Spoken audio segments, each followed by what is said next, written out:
கனிகளினால் அவர்களை அறிவீர்கள் என்று வசனம் சொல்லுகிறார். நம்ம என்ன கனியை கொடுக்கிறோம்? நம்முடைய வாழ்க்கை எப்படி இருக்கிறது? என்ன வார்த்தைகளை பேசுகிறோம்? இந்த காலைகளே என்னுடைய செய்தியின் தலைப்பு how to handle criticism, விமர்சனங்களை கையாளுவது எப்படி. அப்ப இந்த ஜனங்க என்ன சொல்றாங்க? இவர் கொலைபாதகன், இவர் யாரையோ யாருக்கெல்லாமோ துரோகம் பண்ணிட்டு வந்தாரு, தப்பிச்சோம் பழச்சோன்னு அந்த சமுத்திரத்துல அந்த கடல்ல எப்படியோ இருந்து வழிமாற அவரை விட மாட்டேங்குது. அதனால இப்ப விரியன் பாம்பு சுத்திருச்சு.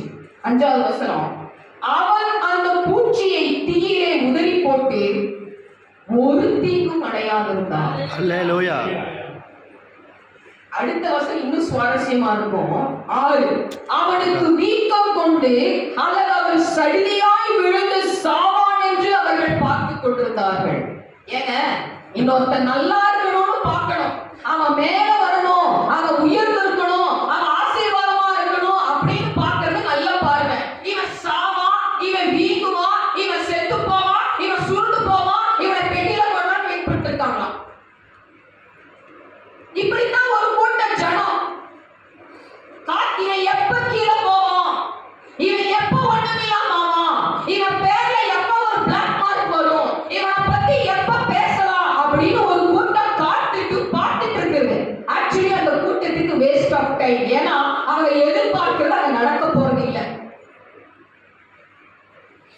பவுலுக்கு கை வீங்கும், கால் வீங்கும், வாய் வீங்கும். ஏன்னா இவங்களுடைய அபிப்பிராயம் என்னன்னா, இந்த தீவில இருக்கிற ஒரு விரியன் பாம்பு கையை சுத்துச்சுன்னா அவன் வீங்கி சாவா அப்படின்னு எல்லாத்துக்கும் நடக்கிறதுனா பவுலுக்கும் நடக்கும் என்று எதிர்பார்த்து கொண்டிருக்கிறார்கள். திருச்சபையே, எல்லாருக்கும் நடக்கிற ஒரு காரியம் உங்களுக்கும் எனக்கும் நடக்க போவது இல்லை.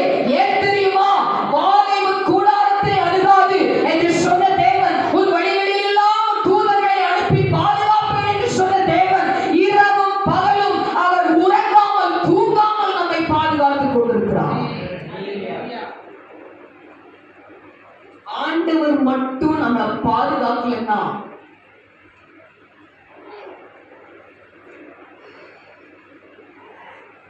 அவன் வீக்கம் கொண்டு அல்லது சடிதியாய் விழுந்து சாவான் என்று அவர்கள் பார்த்து கொண்டிருந்தார்கள். அதுவும் கொஞ்ச நேரமா, மணிக்கணக்கா, நெடுநேரமாய் பார்த்து கொண்டிருந்தும் ஒரு சேதமும் அவனுக்கு வரவில்லை. அல்லேலூயா. இந்த மாதிரிதான் நிறைய சூழ்நிலையில இன்னொருத்தர் மட்டும் அந்த சூழ்நிலையில் இருந்தாங்க வச்சுங்க, ஒன்னா அவங்களுக்கு பைத்தியம் முடிச்சிருக்கும், இல்லைன்னா சூசைட் பண்ணியிருப்பான். ஆனா அந்த சூழ்நிலை மத்தியிலும் நம்மளை நிற்க வைக்கிற தேவன் தான் நம்முடைய தேவனாக இருக்கிறான். உங்களுக்கு எனக்கு கொடுத்த பிரச்சனை ஒருத்தருக்கு வந்துச்சுன்னா அவன் என்னைக்கும் போய் சேர்ந்திருப்பான். ஏன்னா நான் தாங்க முடியாது. ஏன்னா அக்கினி அந்த அளவுக்கு சூடாகுது. சாத்ராக், மேஷாக், ஆபேத்நேகோவை அந்த அக்கினியிலே போடும் பொழுது 7 மடங்கு சூடாக்குறாங்க. பிசாசு நிறைய நேரத்தில் நம்முடைய வாழ்க்கையின் பிரச்சனையை இன்னும் சூடாக்கி, இன்னும் சூடாக்கி, இன்னும் நெருப்பேற்றி, இன்னும் பிரச்சனையின் மேல பிரச்சனையை கொடுத்தாலும் கூட 4வது நபராக இயேசு கிறிஸ்து அந்த சூழ்நிலையை நம்மோடு நடந்து கொண்டிருக்கிறார்.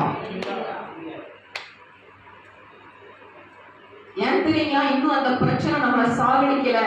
நம்மளை அழைத்த தேவன் உண்மை உள்ளவர். அல்லேலூயா.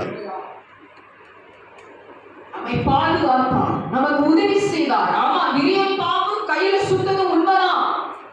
அது பயங்கரமான ஒரு பாய்சனஸ் ஸ்னேக். அது இன்னொருத்தர் கையில சுத்தினா அவன் நிச்சயமா செத்துருப்பான். அவனுக்கு நடந்த அதே சம்பவம் நமக்கு நடக்கும் பொழுது நம்மை அந்த ரிசல்ட் நம்மளுக்கு வராம தேவன் பாதுகாத்தார். ஒரே சிங்கிள் கெட்டிதான், ஒரே சிங்கிள் தான் நம்மளை பாதுகாக்கும், அவனுடைய எலும்புகளை நொறுக்கும். வேற சிங்கம் இல்ல, வேற கெபியும் இல்ல.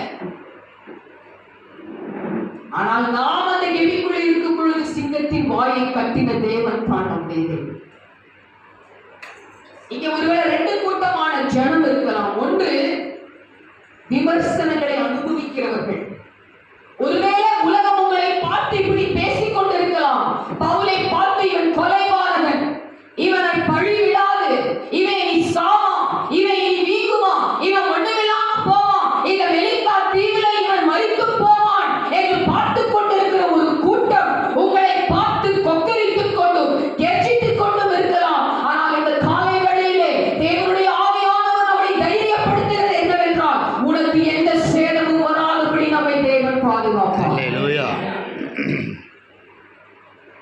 இன்னொரு கூட்டம் ஒருவேளை தேவையில்லாத காரியங்களை நாம் பேசிக் கொண்டிருப்போம். ஆனால் அவங்களுக்கு என்ன நடந்தது, அவங்க என்ன சூழ்நிலையில போனாங்க, என்ன வாழ்க்கை எதுவுமே தெரியலன்னா நம்ம செய்ய வேண்டிய ஒரே காரியம் கொஞ்சம் வாய்க்கு ஒரு ஜிப்பு போட்டு மூடி வச்சா கொஞ்சம் நல்லா இருக்கும். எதுவுமே தெரியலன்னா பேசாமையா இருக்கணும். ஏன்னா இவங்க பேசினாங்க பாருங்க, இவன் சாவான், இவன் வீங்குவான் அப்படின்னு இவங்க பார்த்துட்டு இருக்கிறாங்க. ஆனா அதெல்லாம் எதுவுமே நடக்கல. இப்ப யாருக்கு அவமானம்? பார்த்துட்டு பேசிட்டு, ஏன் உனக்கே ஒண்ணும் தெரியாது, கொஞ்சம் வாயத்தான் முடிக்கிறேன், நீ பேசாட்டி என்ன, ஏன்னா நீ பேசுறது உனக்கு எனர்ஜி வேஸ்ட், உனக்கு டைம் வேஸ்ட். ஆஃப்டர் ஆல் எதிர்பார்க்கணும், அது நடக்க போறது இல்லை. அப்ப அவமானம் யாருக்கு? பவுலுக்கு இல்ல, பேசிக் கொண்டிருக்கிற உனக்கு.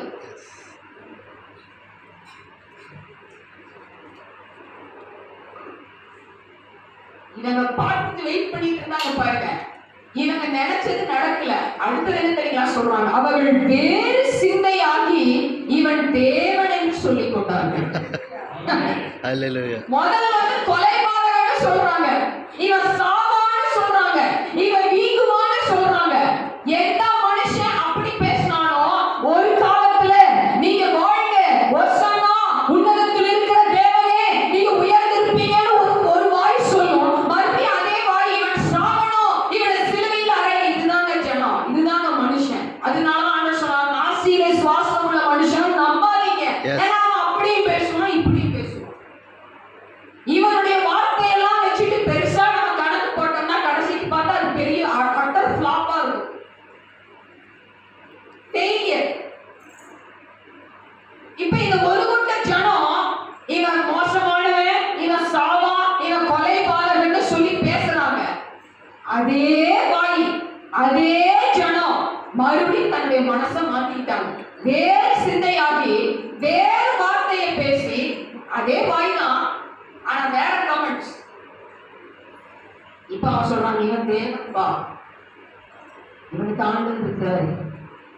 ஒருவேளை இப்பேற்பட்ட ஒரு சூழ்நிலையில் நீங்க இருக்கலாம், அல்லது ஒரு மனசு வேதனையோடு இவனுக்கு எதுவுமே தெரியாது, நான் போய்கொண்டிருக்கிற சூழ்நிலை என்னன்னே தெரியாம என்னை இப்படி பேசுறாங்களே, என்னை இப்படி வேதனைப்படுத்துறாங்களே, என்னை இப்படி துக்கப்படுத்துறாங்களே, நான் ஒரு கொலைபாதகன் இல்லையே, நான் யாருக்கும் துரோகம் பண்ணலையே, யாருக்கும் எந்த தீமையும் செய்யலையே, இவங்க ஏன் என்னை இப்படி பேசிக் கொண்டிருக்கிறாங்க, ஏன் விமர்சித்துக் கொண்டிருக்கிறார்கள் என்று காலை வேளையில் நீங்க கண்கலங்கி கொண்டிருப்பீர்களானால், பதில் சொல்ல வார்த்தை இல்லாமல் திகைத்துக் கொண்டிருப்பீர்களானால், உங்களுக்கும் எனக்கும் வழக்காட ஒரு தேவன் உண்டு. உங்களுக்கும் எனக்கும் பதில் சொல்ல ஒரு தேவன் உண்டு. அந்த தேவன் வார்த்தையின் மூலமாய் அல்ல, உங்களையும் என்னை நிரூபித்து காட்டி பதில் சொல்லுவார். நிறைய நேரத்துல ஆண்டவர் சைலண்டா இருக்காருன்னு வச்சுக்கீங்களேன், அவர் பேசலன்னா ஏதோ ஒண்ணு பெருசா செய்யறாருன்னு அர்த்தம். அவர் ஆயத்தப்படுத்தினதை கண் கண்டதில்லை, காது கேட்டதும் இல்லை, இருதயத்தில் தோன்றினது கூட இல்லை. அப்பேற்பட்ட பெரிய காரியத்தை நிறைய நேரத்துல பாருங்க, இந்த பேசாதவங்க அவங்க பேச மாட்டாங்க, ஆனா பெருசா பிளான் பண்ணி செய்வாங்க.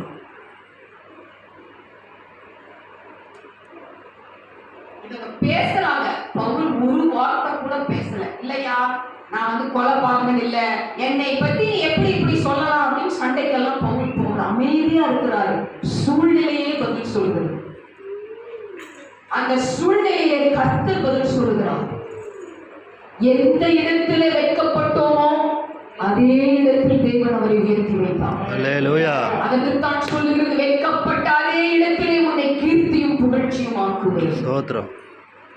எந்த வாய் மோசம்னு சொல்லிச்சோ அதே வாய் நம்மளை புகழும்படி கர்த்தர் செய்வார். எத்தனை பேர் விசுவாசிக்கிறீங்க? உங்களுக்காக எனக்காக பிதாவுடைய வலது பாரிசத்திலே பரிந்து பேசிக் கொண்டிருக்கிற ஒரு பிரதான ஆசாரியர் உண்டு. இவர்கள் வேறு சிந்தையாகி இவன் தேவன் என்று சொல்லிக் கொண்டார்.